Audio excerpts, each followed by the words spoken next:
If you're a first-time home buyer in the Bay Area, you've probably watched a dozen of how to buy home videos already. Most of them are written for markets in Texas, Florida, or Phoenix. The problem with that is, in the Bay Area, the standard 10-step checklist will get you outbid every single time. RSU's income most lenders don't count, disclosure packages that run 300 pages or more, school attendance boundaries that change block by block. There are buyers in this market right now paying 1.6 million for a home that two streets over would have been 2 million. And there are buyers paying $2 million for a home they should have walked away from.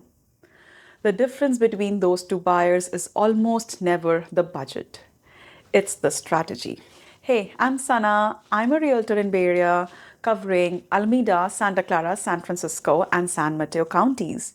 Before real estate, I spent years as a tech lead and PMP certified project manager. So I think about home buying the way an engineer thinks about a system, inputs, constraints, and the points where things break down. So let me walk you through it. Everyone tells you the first step in buying a home is getting pre-approved. And technically, that's right. But for a tech worker in Silicon Valley, a standard pre-approval letter is just your entry ticket. It doesn't win you anything. Here's why. In a multi-offer situation, and most desirable Bay Area homes get multiple offers, your financing letter isn't just a paperwork. It is a signal to the listing agent about whether you're actually going to close and whether you're actually going to close fast. We can tell you within 10 seconds whether your financing is going to hold up or lie flat. So a weak pre-approval letter loses your home even when your budget is real. Two pieces matter most here, and most first-time home buyers get them wrong. The first is how your income gets calculated. Most out-of-area lenders don't know how to handle tech comp correctly. They'll discount your RSUs. They'll refuse to count non-guaranteed bonuses. They'll get nervous about a recent job change even if it came with a raise. I work with specific shortlist of lenders who treat tech comp as primary income it actually is. Because if you're underwriting a Bay Area buyer, the same way you'd underwrite a buyer in Sacramento, you're going to either approve them for too little or set them to fall out of contract later. The second piece is difference between pre-approved and fully underwritten. These are not the same thing. A pre-approval is the loan officer running quick numbers. Fully underwritten means an actual underwriter has reviewed your full file, taxes, bank statements, employment, all of it. In a multi-offer situation, a fully underwritten letter is what separates the offer that gets accepted from the offer that gets politely declined. And the reason is that a fully underwritten letter means that you're going to close in a short time frame. So that's where we start. The first thing we do when we start working together is get you with a lender who actually understands Bay Area tech comp and get you fully underwritten letter when you need it. That alone changes how listing agents read your offer. Once your financing is real, the next move isn't to start looking at houses. It's to figure out where you should be actually looking. And here's where I see first-time buyers make their most expensive mistake. They pick a city because they visited it on a Saturday and liked the vibe. The coffee shops felt nice, the neighborhood walk was pleasant. They lock onto that city and start touring homes there. That's how people end up overpaying by hundreds and thousands of dollars. In the Bay Area, you don't pick a city based on vibe. You pick it based on three things: employer proximity, schools, and what I call is the hidden carrying cost. Let me walk you through each one. Employer proximity is the one almost nobody factors in upfront, but it shapes everything about your life in a home. The Bay Area is full of cities where you are a 15-minute commute from one major employer and an hour from anywhere else. That works great if you stay at that employer forever, but careers in tech don't work that way usually. People change their jobs every 3-4 years. The home you buy is a much longer commitment. So you want a home that gives you flexibility for whatever career does next. That's why cities like Santa Clara are so popular among my buyers. You are 10 minutes from NVIDIA, Intel, Cisco, ServiceNow, Applied Materials, and dozens of other major employers. Same with Mountain View, Sunnyvale, West San Jose, parts of North San Jose. Wherever your career goes next, your commute stays manageable. That's a real long term value driver that doesn't show up in any listing. Schools are next. And this is where Bay Area buyers lose the most money. Don't look at the citywide school rating. The reality is much more granular than that. In Fremont, Mission San Jose attendance area is what people call Golden Triangle. Cross the street and your resale value can swing to $300,000 to $400,000 because you're suddenly in a different attendance area. Same school district on paper, different elementary school in practice, different price. And it's not just Fremont. Parts of Cupertino, Palo Alto, San Ramon, they all work this way. So before you fall in love with a house, know exactly which attendance area it's in. I have made a full YouTube playlist on schools in Bay Area. Check them out. Which brings us to the third one, the hidden carrying cost.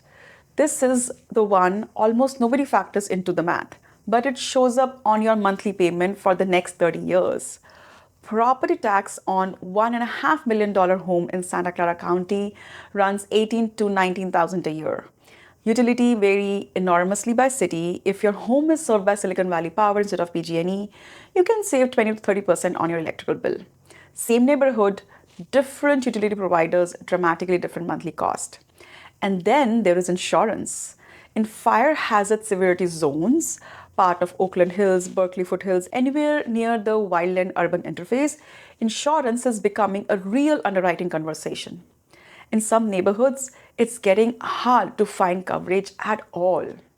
And none of this shows up on Zillow. All of it shows up on your monthly payment. So before you make an offer on any home, get a real estimate of your true monthly cost, not just the mortgage. Okay, so your financing is real. You have narrowed down where you should be looking. Now we actually search. This is where the Bay Area starts playing by its own rules. The first thing to know in 2026, the best Bay Area homes aren't always on Zillow. There are corridors right now where strategic buyers are finding real value if they know exactly where to look. Take 95129 zip code in West San Jose. Part of it falls in Cupertino school attendance area. Buyers who fixate on Cupertino zip code itself are paying a premium for a name on the piece of mail. Buyers who understand which specific streets in 95129 feed into Cupertino schools are sometimes getting the same education outcomes at meaningfully different price points. The key word is which streets. This is hyper-local. You have to verify the exact boundaries for the exact property. Then there is an off-market piece. A meaningful percentage of Bay Area homes never hit the public MLS in a way most consumers see. Sellers and listing agents often prefer to test waters quietly with a small network of trusted buyer agents before they invite a public bidding war. This is why your choice of buyer's agent matters more than people realize. Agents who are actively in the network, going to broker tours, talking to other listing agents weekly, building real relationships. They hear about the homes before those homes go to public. That's how my clients sometimes find a home before even bidding war starts. If your agent is just scrolling Zillow with you, you're seeing the same inventory like everyone else's. Check out the video I made on a 90-day buyer strategy here. So, you have found a home you're interested in. Before you write an offer, you need to read the disclosure package. And this is the part of process that scares me the most for first-time buyers. When a Bay Area home hits the market, the seller provides a disclosure package, 200 to 400 pages. Transfer disclosure statement, natural hazard report, pre-listing inspections, prelim title, HOA documents if it's a condo, and sometimes additional reports on roof, sewer lateral, pest, foundation, chimney. Now, in hottest pockets of Bay Area, and only the hottest pockets, most homes are sold with buyer inspection contingencies waived. You are agreeing to accept the home based on seller's pre-listing inspections without doing your own. That is high stakes decisions either way. And in 2026, here's the part that's actually changed. Outside the hottest pockets, more deals are being written with inspection contingencies than people realize. So don't assume you have to waive to compete. That's a strategic conversation for your specific situation and your specific property. But whether you waive or not, here is the part that really matters. What you're actually looking for in a disclosure package isn't what's in the document. It's what's missing. Reports, that should be there and aren't, hedged language, inspectors you have never heard of, structural repairs done without permit, old fire damage that has been cosmetically addressed but not structurally resolved, moisture issues that haven't been looked into. I'm not going to teach you how to read a barrier disclosure package on YouTube. It takes me about 2 hours to 3 hours per package, and I have reviewed hundreds of them. But here is the one thing I want you to take from this video. Never ever waive inspection contingency on a home without sitting down with an agent who's actually read that specific package and can tell you what's not in it or what's worth looking into. If you take one thing from this video, let it be this. Okay, the disclosures look reasonable, your financing is ready, and you have decided to write. So now we get to the offer. And here's what most first-time buyers don't realize. In the Bay Area, an offer is not just a number. It is a legal contract that lives or dies on its contingency, its timelines, and the credibility of everyone attached to it. Let me start with the timing pressure, because this is where buyers get blindsided. In the most competitive parts of Bay Area, you have roughly 9 days from listing to offer deadlines to make life-altering decisions.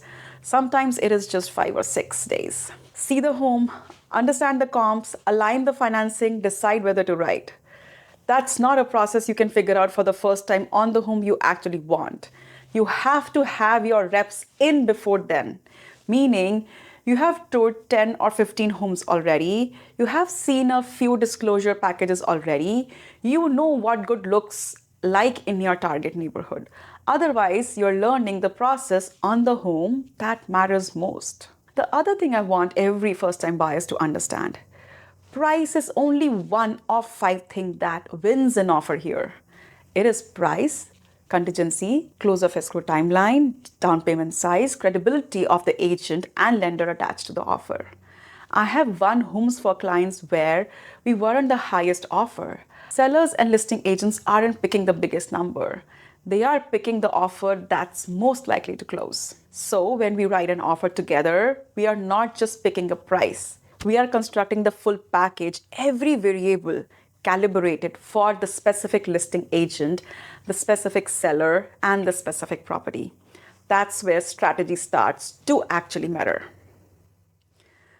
So that's the playbook from the bird's eye view: real financing, right zones, hidden market, disclosure review, and an offer constructed to actually win. And making sure at the same time that you don't overpay for a house. Buying a home here is fast, expensive, and consequential. You shouldn't do it without someone who knows which side of the street has more desirability, who's read enough disclosures, have done enough deep dives to spot what should be there and isn't, who's in the network where coming soon listings actually circulate. And if you're actively looking or planning to start in the next 90 days, book a free 30-minute buyer consultation. Link is in the description. At the end of it, you will have a custom roadmap for your specific situation, and you will know exactly what your next 3 moves are. If you're earlier than that, like 6 to 12 months out, start with the rest of the channels: neighborhood deep dives on Berryessa, Piedmont Hills, Milpitas, East and Central Jose, plus Fremont versus San Jose versus Santa Clara comparison, the full playlist on schools, full Bay Area market forecast. I'm Sana, and I'll see you in the next one. And feel free to check out the 90-day framework for buyers here.